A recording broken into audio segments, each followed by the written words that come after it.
आप सब लोगों को मेरा नमस्कार।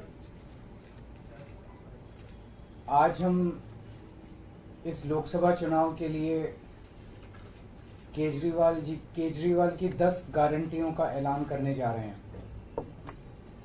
मैं समझ सकता हूं कि आप लोग कहेंगे कि चुनाव तो शुरू हो चुके हैं, बहुत लेट है, हम मानते हैं, लेकिन मेरी गिरफ्तारी की वजह से इसमें थोड़ी सी देरी हुई है।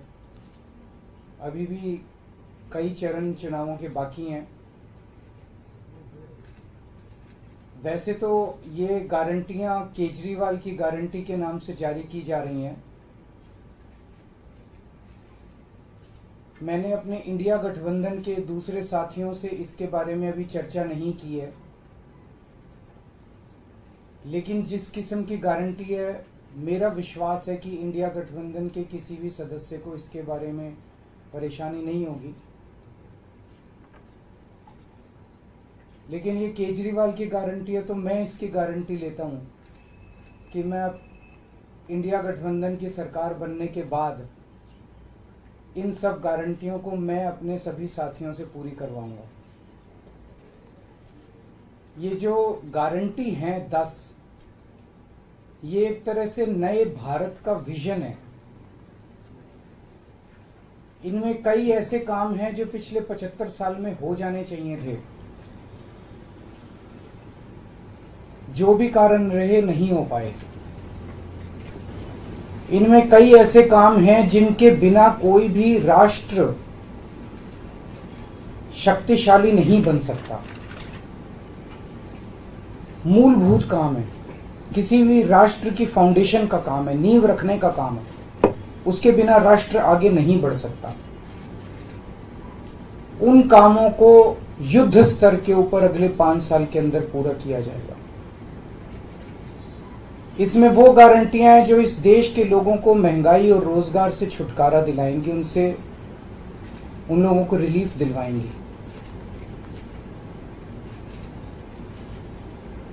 आजकल देश में मोदी की गारंटी की भी चर्चा चल रही है। मोदी जी की पुरानी गारंटियों के बारे में मैं थोड़ा सा नजर डालना चाहूंगा। जनता तय कर ले कि मोदी की गारंटी पे विश्वास करना है कि केजरीवाल की गारंटी पे विश्वास करना है। मोदी जी ने गारंटी दी थी 15 लाख रुपए हर एक के अकाउंट में जमा कराएंगे, वो उन्होंने नहीं कराए। मोदी जी ने गारंटी दी थी हर साल 2 करोड़ रोजगार तैयार किए जाएंगे, वो उन्होंने नहीं किए। मोदी जी ने गारंटी दी थी स्वामीनाथन रिपोर्ट लागू करके उसके हिसाब से किसानों को फसलों के दाम दिए जाएंगे, उन्होंने प्रधानमंत्री बनने के बाद इसको खारिज कर दिया कि मैं नहीं करूंगा। मोदी जी ने गारंटी दी थी कि 2022 तक किसानों की इनकम डबल हो जाएगी, वो नहीं की उन्होंने। मोदी जी ने गारंटी दी थी कि 2022 तक इस देश के हर घर के अंदर 24 घंटे बिजली का इंतजाम किया जाएगा। आज भी देश के कोने कोने तो छोड़िए, देश के कई शहरों के अंदर बिजली के लाले पड़े हुए हैं, बिजली के बड़े बड़े लंबे लंबे पावर कट लगते हैं। मोदी जी ने गारंटी दी थी कि 15 अगस्त 2022 तक साबरमती और बॉम्बे के बीच में बुलेट ट्रेन चालू की जाएगी। अभी तक बुलेट ट्रेन का दूर दूर तक कोई नामो निशान नहीं है। मोदी जी ने गारंटी दी थी 100 स्मार्ट सिटीज बनाई जाएंगी। अब तो शायद ये प्रोजेक्ट ही खत्म हो गया, कोई स्मार्ट सिटीज। इस तरह की ढेरों गारंटी दी थी जो कि कोई गारंटी पूरी नहीं हुई। इसके पहले जब जब चुनाव आए, केजरीवाल ने गारंटी दी थी दिल्ली में और पंजाब में बिजली मुफ्त करेंगे, हमने बिजली मुफ्त कर दी। हमने गारंटी दी थी बिजली 24 घंटे करेंगे, हमने बिजली 24 घंटे कर दी। हमने गारंटी दी थी शानदार स्कूल बनाएंगे, हमने बच्चों की शिक्षा के लिए शानदार स्कूल बनाए। हमने गारंटी दी थी मोहल्ला क्लिनिक बनाएंगे, हमने जितनी गारंटी दी थी सारी गारंटी पूरी की। तो एक तरफ है मोदी की गारंटी, एक तरफ है केजरीवाल की गारंटी। मोदी की गारंटी का हम देख चुके हैं कि मोदी की गारंटी यकीन करने का लायक नहीं है। और अब तो अगली साल चूंकि मोदी जी रिटायर होंगे, तो उनकी रिटायरमेंट के बाद मोदी की गारंटी कौन पूरी करेगा, इसका भी कोई वो नहीं है। और केजरीवाल की गारंटी, केजरीवाल यही है, कहीं नहीं जा रहा, तो केजरीवाल की गारंटी पूरी करने की गारंटी केजरीवाल लेता है। 10 गारंटी क्या है मैं एक एक करके बताता हूं। सबसे पहली गारंटी है, देश के अंदर 24 घंटे बिजली का इंतजाम करेंगे। कैसे करेंगे? हमारे देश में 3 लाख मेगावाट बिजली प्रोड्यूस करने की क्षमता है, कैपेसिटी है। देश की पीक डिमांड, गर्मियों के अंदर पीक डिमांड देश की सबसे ज्यादा डिमांड होती है 2 लाख मेगावाट। तो आज हमारा देश जितनी बिजली पैदा कर रहा है, पैदा कर सकता है, जितनी डिमांड है उससे कहीं ज्यादा बिजली पैदा करने की हमारी क्षमता है। लेकिन मेरे घर के अंदर फिर भी पावर कट लग रहे हैं। क्यों? मैनेजमेंट खराब है। दिल्ली में भी यही हाल था, पंजाब में भी यही हाल था। बिजली तो थी लेकिन मैनेजमेंट खराब था। हमने मैनेजमेंट ठीक करके दिल्ली में भी 24 घंटे बिजली का इंतजाम किया, पंजाब में भी किया, देश में भी करके दिखा सकते हैं क्योंकि हमें एक्सपीरियंस है। देश के गरीब लोगों को बिजली मुफ्त दी जाएगी। दिल्ली में करके दिखाई, पंजाब में करके दिखाई, पूरे देश के अंदर फ्री कर सकते हैं। 1.25 लाख करोड़ रुपए का खर्चा आएगा। एक एक कैलकुलेशन करके लाया हूं मैं हवा में गारंटी नहीं देता। केजरीवाल की गारंटी एक ब्रांड है मार्केट के अंदर। अगर हम कुछ बोलते हैं तो वो पूरी करते हैं। तो 1.25 लाख करोड़ रुपए का खर्चा आएगा। 1.25 लाख करोड़ रुपए हम इंतजाम करेंगे। 1.25 लाख, उसके अंदर पूरे देश के गरीबों को 200 यूनिट बिजली मुफ्त मिल सकती है। आज भी हमारे देश के गरीब लोगों को ये बिजली की पहली गारंटी थी। दूसरी गारंटी है शिक्षा की। कोई भी देश तब तक तरक्की नहीं कर सकता जब तक उसके हर बच्चे को अच्छी शिक्षा का इंतजाम ना कर दिया जाए। अगर किसी देश के अंदर ढेरों लोग अनपढ़ हैं, अगर किसी देश के अंदर ज्यादा बच्चे, कई बच्चों को बिलो स्टैंडर्ड, सब क्वालिटी, गंदी बेकार शिक्षा मिलती है, वो देश कभी आगे नहीं बढ़ सकता। आज हमारे देश के अंदर सरकारी स्कूलों का बुरा हाल है। 10 लाख सरकारी स्कूलों के अंदर 18 करोड़ बच्चे पढ़ते हैं जिनका कोई भविष्य नहीं है। दिल्ली के अंदर हमने करके दिखाया, पंजाब के अंदर करके दिखाया। देश के सारे सरकारी स्कूलों को शानदार बनाएंगे, अच्छे बनाएंगे, प्राइवेट स्कूलों से भी बेहतर बनाएंगे। और इस देश के अंदर पैदा होने वाले हर बच्चे के लिए, चाहे वो अमीर का बच्चा हो चाहे गरीब का बच्चा हो, अच्छी, शानदार और फ्री शिक्षा का इंतजाम किया जाएगा। अगर आप अमीर हैं, अपने बच्चे को प्राइवेट में भेजना चाहते हैं, भेजिए। लेकिन आप अगर सरकारी स्कूल में अपने बच्चे को भेजते हैं तो प्राइवेट स्कूल से किसी 1% भी कम नहीं होगी उस शिक्षा की क्वालिटी। ऐसी शिक्षा का इंतजाम गांव-गांव के कोने-कोने, देश के कोने-कोने में अच्छी शिक्षा का इंतजाम करेंगे। दिल्ली में किया, पंजाब में किया, हमें करना आता है, हमारी नीयत है। हम ये काम आजादी के वक्त हो जाना चाहिए था लेकिन नहीं हुआ। देर आए दुरुस्त आए। आजादी के 75 साल बाद भी हो गया तो बहुत अच्छी बात है। इस काम को करने के लिए 5 लाख करोड़ रुपए लगेंगे। 2.5 लाख करोड़ रुपए केंद्र सरकार देगी, 2.5 लाख करोड़ रुपए राज्य सरकार देगी। हर साल 5 साल में हर साल 50,000 करोड़ रुपए का खर्चा आएगा केंद्र सरकार को। 50,000 करोड़ तो कुछ भी नहीं है। अगर 50,000 करोड़ रुपए सालाना खर्चे में मेरे देश के बच्चा अगर 18 करोड़ बच्चों को अच्छी शिक्षा मिल जाए, इससे अच्छा और क्या हो सकता है। तीसरा, स्वास्थ्य। अगर मेरे देश की जनता स्वस्थ होगी, बीमारी नहीं होगी, तो देश तरक्की करेगा। पढ़ी लिखी जनता होगी, स्वस्थ जनता होगी, तो ये 140 करोड़ लोग ही तो इस देश को आगे ले जाएंगे। कोई एक प्रधानमंत्री थोड़ी देश को आगे ले जाता है, जनता आगे ले जाती है। तो सब लोगों को अच्छे इलाज का इंतजाम करेंगे। आज अगर किसी को के घर में कोई बीमार हो जाए, बड़ी बीमारी हो जाए, सरकारी अस्पतालों का बुरा हाल है पूरे देश के अंदर और प्राइवेट वालों ने लूट मचा रखी है। पूरे देश में कोने कोने में, हर गांव में, हर मोहल्ले में मोहल्ला क्लिनिक खोला जाएगा। शानदार डिस्ट्रिक्ट हॉस्पिटल जितने हैं उनको मल्टी स्पेशलिटी बना के उनको शानदार प्राइवेट हॉस्पिटल्स की तर्ज पे बनाया जाएगा। और इस देश में पैदा होने वाले हर व्यक्ति का पूरा इलाज मुफ्त होगा। इंश्योरेंस के आधार पे नहीं होगा। ये बहुत बड़ा स्कैम है। जितनी सरकारी, राज्य सरकारें, केंद्र सरकार इंश्योरेंस आधारित जो स्कीम बनाती हैं, ये सब बहुत स्कैम है इंश्योरेंस कंपनीज के साथ। हम इंफ्रास्ट्रक्चर क्रिएट करेंगे, कोने कोने के अंदर, गांव गांव के अंदर इंफ्रास्ट्रक्चर क्रिएट करेंगे, हेल्थ इंफ्रास्ट्रक्चर क्रिएट करेंगे, अस्पताल बनाएंगे, मोहल्ला क्लिनिक बनाएंगे, ताकि लोग वहां जाके अपना इलाज करा सकें। और सबका इलाज मुफ्त होगा, चाहे अमीर हो चाहे गरीब हो। इसके लिए भी 5 लाख करोड़ रुपए का खर्चा आएगा। 2.5 लाख करोड़ राज्य सरकार देगी, 2.5 लाख करोड़ केंद्र सरकार देगी। 5 साल के अंदर 5 लाख करोड़ रुपए, हर साल 50-50 हजार करोड़ का खर्चा आएगा। राष्ट्र सर्वोपरि, हमारी चौथी गारंटी। चीन ने हमारे देश की जमीन पे कब्जा कर लिया। हमारी केंद्र सरकार से जब भी पूछा जाए, वो कहते हैं कोई नहीं आया, कुछ नहीं हुआ। सब जानते हैं, पूरी दुनिया जानती है, सैटेलाइट का जमाना है, सबके पास तस्वीरें हैं कि किस तरह से चीन ने हमारी सरजमी के ऊपर घुस के और उसके हमारी जमीन के ऊपर कब्जा कर लिया। जुठलाने से समस्या का समाधान नहीं होगा, लोगों से छुपाने से समस्या का समाधान नहीं होगा।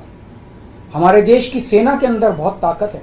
हमारे देश की सेना को एक बार इजाजत तो दीजिए, उसको स्वतंत्रता तो दीजिए काम करने की।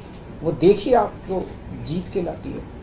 तो हमारे देश की जितनी जमीन पे चाइना ने कब्जा किया हुआ है, उस जमीन को चाइना के कब्जे से छुड़वाएंगे। इसके लिए एक तरफ डिप्लोमेटिक लेवल पे एफर्ट्स किए जाएंगे और सेना को पूरी स्वतंत्रता दी जाएगी कि वो इसके बारे में जो कदम उठाना चाहे कदम उठा सकती है। सेना को आज जो रोका जा रहा है वो रोका नहीं जाएगा। आज हमारी ये अग्निवीर योजना जो है कि हमारे युवाओं को फौज में भर्ती करके 4 साल के बाद निकाल दिया जाता है। लोगों की एक ओनरशिप नहीं बनती। 4 साल के बाद अगर आप निकाल देंगे तो एक तरह से हम सेना को सबसे कटिंग एज लेवल के ऊपर हम कमजोर कर रहे हैं। ये अग्निवीर योजना सेना के लिए भी बहुत हानिकारक है और जो बच्चे युवा हमारे अग्निवीर बन के जा रहे हैं वो लोग भी बहुत त्रस्त हैं। अग्निवीर योजना को बंद किया जाएगा।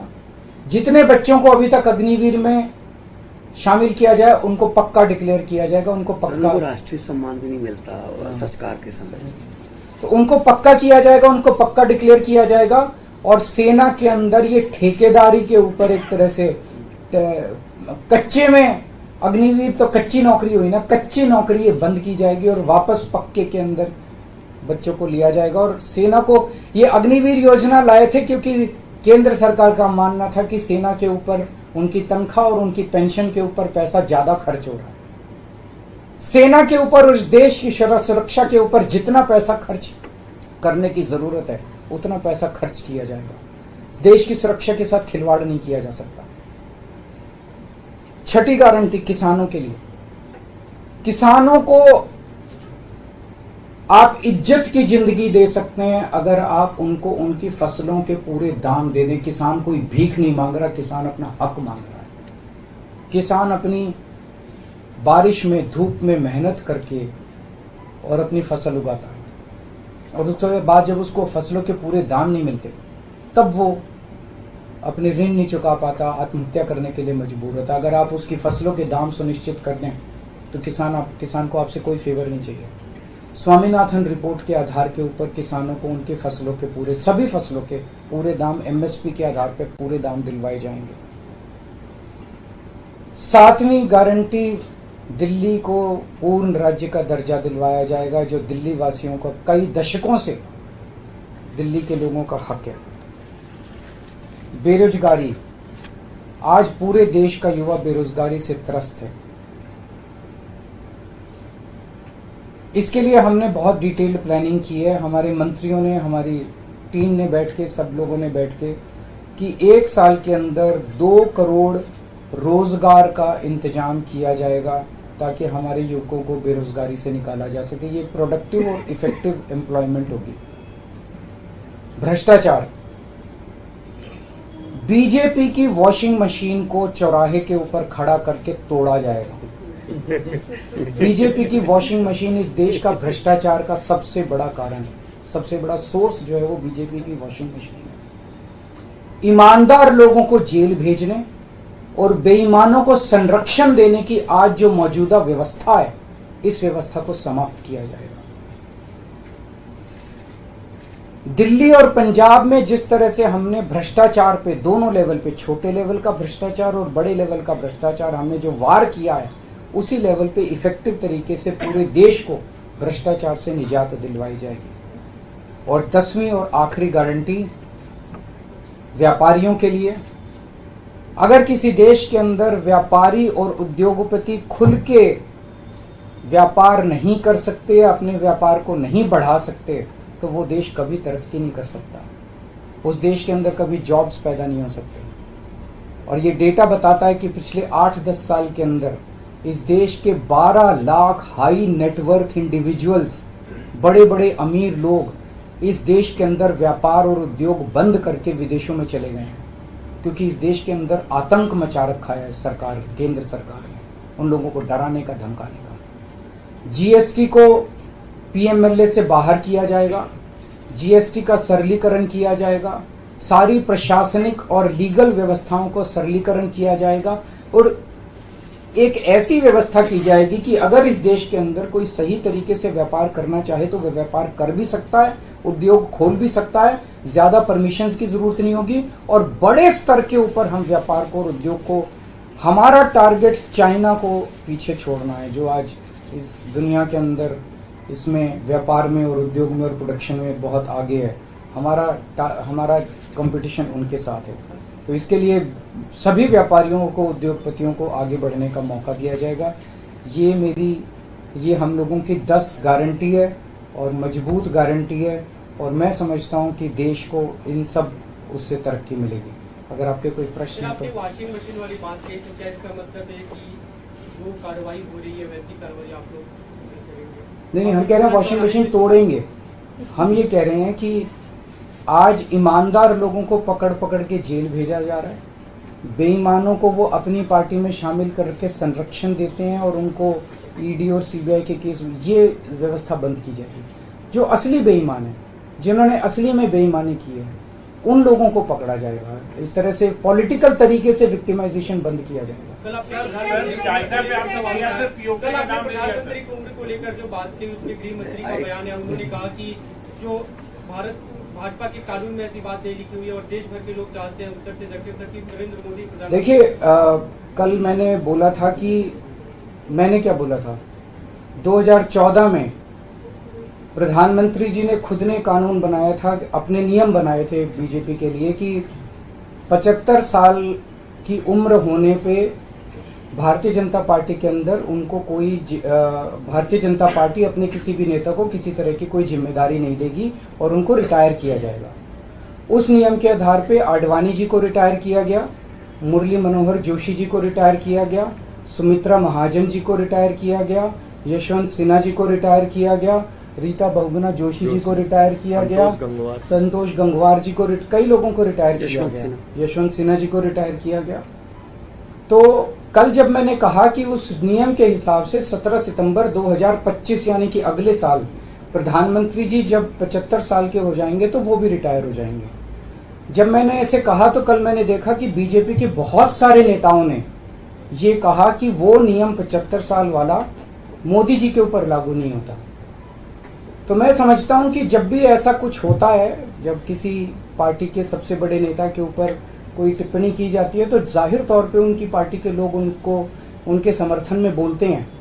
लेकिन मैं समझता हूं कि प्रधानमंत्री जी ने कुछ नहीं बोला। अभी उनकी पार्टी के नेता कह रहे हैं कि नहीं, हम उनको रिटायर नहीं होने देंगे, ये उनकी भावना है, उनके पार्टी के नेताओं की भावना है।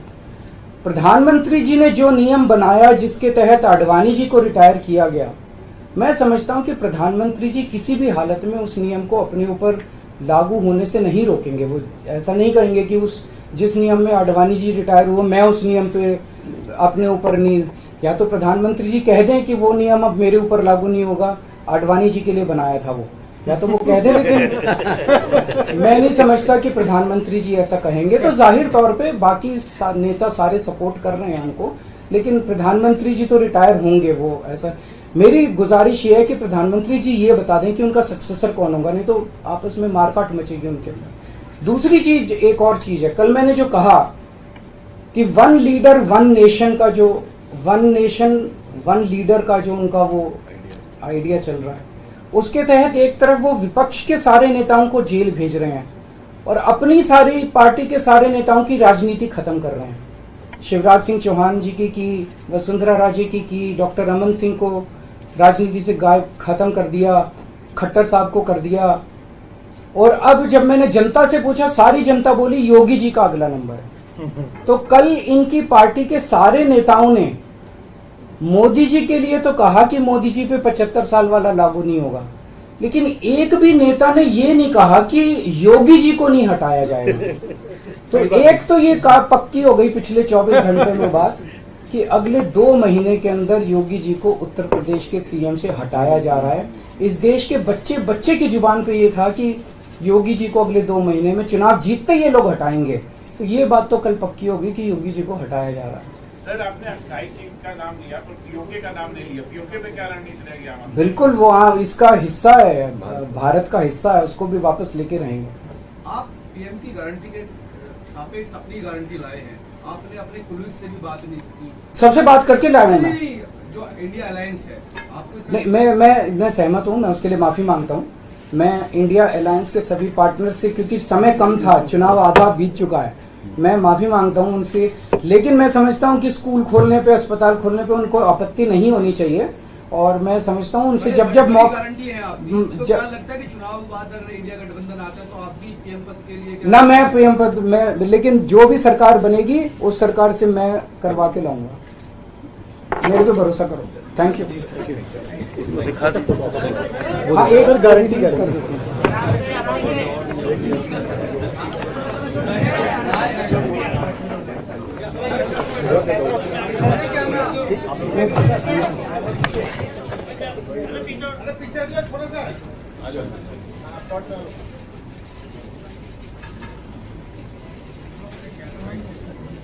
Thank you. How many seats are you winning in Delhi? Out of your contesting 22 seats in all, so how many seats are you expecting to win? Delhi में सारी बीजेपी बीजेपी हारेगी सारी, जितनी है माहौल आप एक बार ही जाके देखो। आपको तो, आप तो सारे पत्रकार घूमते ही रहते हो। आज शाम को 2 जगह जा रहा हूँ, मोती नगर और दिल्ली से बाहर। अभी जो फिक्स हुआ है, क्या क्या है बिहार में महाराष्ट्र 17 तारीख को है, 16 तारीख को रांची है शायद, पंजाब उसके बाद है 16 तारीख को सुबह रांची है, शाम को पंजाब है, 15 तारीख को लखनऊ है, और भी बन रहे हैं अभी plan. So you have Sir, will you be PM in India Alliance getting power? Akash?